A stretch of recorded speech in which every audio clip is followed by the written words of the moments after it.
W had said diet plans for different activities. So I think you mean like if you're doing if you're an athlete or if you're just working. Are you asking if we offer diet plans? How do you interpret that? I'm guessing they're saying like I guess for different lifestyles, if I'm not mistaken. If that's what they're asking, I'll just answer it. If you're referring to diet plans for different lifestyles, it depends on what your goal is. That's what it just simply depends on. If you wanna cut fat, if you wanna lose weight, then of course you go at a caloric deficit. You eat more whole foods. You get a little bit more protein. If you want to bulk, if you want to build more muscle and you want to gain weight, then you go at a caloric surplus and you add about 1 to 1.5 more times protein than what you normally are supposed to get. It just depends on what you're going for. Yeah, diet plans obviously depending on your, as Dominic said, Yeah. depending on what you're going for, you're gonna have to. That's why I always stress is not one thing for everybody. So if you and your mom going on a fitness journey and your mom has a specific diet plan because she wants to lose weight, but say you want to gain weight, you're gonna have a completely different diet plan. That's why it's important to get a consultation with a personal trainer, Dominic and Chantel, and figure out what figure out what works for you. Or our contact information is in the description box. I did not say that, and I see Gail in here dropping the link for our contact. So if you guys want to reach out for specific questions, then definitely do. Bella, shout out to Bella for the 3.99 super sticker. I'm going through to see if I'm find any questions. If I miss any, please forgive me. Just rewrite your question and I'll see. Montel has said, what's the best way to bulk up a skinny fat body? Montel is a guy, so I'll let you answer. So I love these types of questions because it's so many layers to it. And these are one of these questions. Book a consult, because here's the thing: when you, for one, if you're saying skinny fat, number one, you need to cut the fat and you need to bulk up. You can do both at the same time, but it's about what are you eating? What's the best way? A lot of y'all got to realize when you're asking a trainer a lot of these questions, I want you to ask yourself, what do you eat? And then that'll probably answer your question. For example, I have people ask me, well, like in particular, this question. The question I always go back to is, what are you eating? And that'll tell me everything I need to know and what you can personally do. Yeah, because when you talk about bulk up and losing fat at the same time, it's tricky. And you're gonna probably need like a specific plan Yeah. for you, because then you're talking, because bulk to meaning to build muscle is you're gonna have to eat as a caloric surplus. But to burn fat, you're gonna have to eat as a caloric deficit. So it get kind of tricky. So it's like And a day by day. Go ahead. and it's also your training plan. Your training plan is going to Hmm. play a factor into that too, because you don't want to just do lightweight because you're saying bulk up. So that means you got to lift on the heavier side. And that means you got to really, hit the gym, not just 3 times a week. It's got to be a lot more than that. And you have to really, and then also, you also got to learn how to recover properly, because if you don't know how to recover properly, you'll lose what you're trying to gain. Mhm. And then you also, if you're trying to bulk up, you have to be mindful of how often you do cardio. A lot of people will be trying to bulk up and they spend too long on the treadmill, because if you Yeah. think about it, if you're eating a caloric surplus, you're trying to gain weight.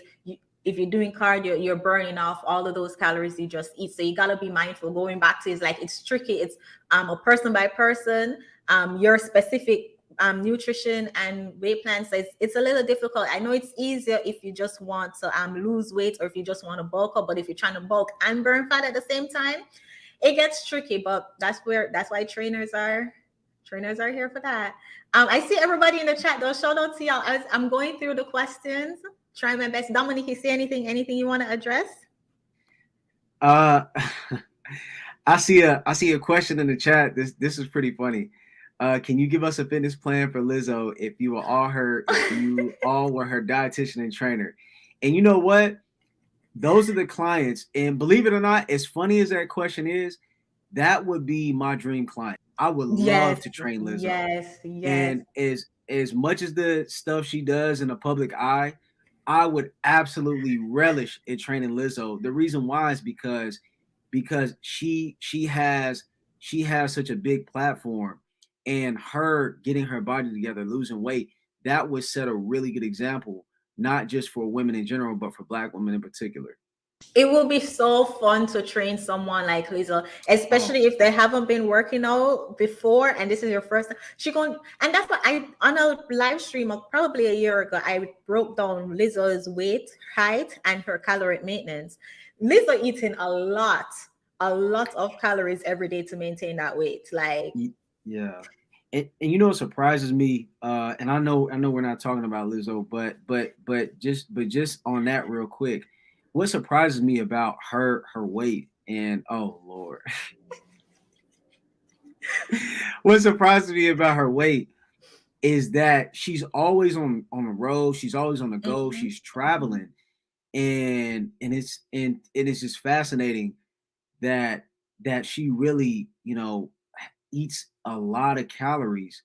And I'm not saying she does this now. I don't know Lizzo. I don't know anything about her. I don't want nobody to come at me, but it's just for her to get to that point, and for her to be, doing a lot of things on stage. She's doing a lot of dancing, a lot of moving. I wonder what she's doing behind the scenes. That's what I'm really curious to know. And funny enough, because I said that in that live stream when I broke down her calorie maintenance, because if she's actually moving around, being busy and those stuff, and she's still maintaining, I think she's 308 pounds or something like that. If she, yeah, she big, Lizzo big. Oh, I didn't know she was that big. Oh wow. For her to be maintaining that, and as you said, dancing and being on the road and stuff, she got to be eating like a lot. Like I can't even imagine what her food looked like. But I mean, at the end of the day, when you going back to wanting to train Lizzo, that's why I said training her would be fun, because just cutting her calories in half, obviously we can't do that in the beginning, but slowly cutting her calories, she will start dropping weight like it's nothing. And then Yeah. the focus will just have to be weight training to tighten her skin and stuff, because there she's gonna be having a good amount of loose skin. But um training Lizzo will be fun, because she gonna be seeing the results. Like she will Yeah. see the results. Yeah. All right. The faith factor has said, I have flabby bat arms. It's hard to hold a plank for more than 30 seconds. And I started that because when I started doing planks, I was struggling to sit. Let me tell you, my arms were shaking like leaf. You ever see leaf in the wind? When I started doing planks, I prefer low planks, meaning like you're planking on your elbows over high Hmm. planks, because high planks you engage your shoulders. Hmm. But those are more effective because you engage your shoulders. So you say you can't plank for more than 30 seconds. What I'll do is what I would recommend you do is next time you plank, try planking for 35 seconds, and then do that for probably a week or so. You'll build up your strength, and then plank for 40 seconds and slowly build it up like that. But you don't have to stress yourself out trying to plank for a minute.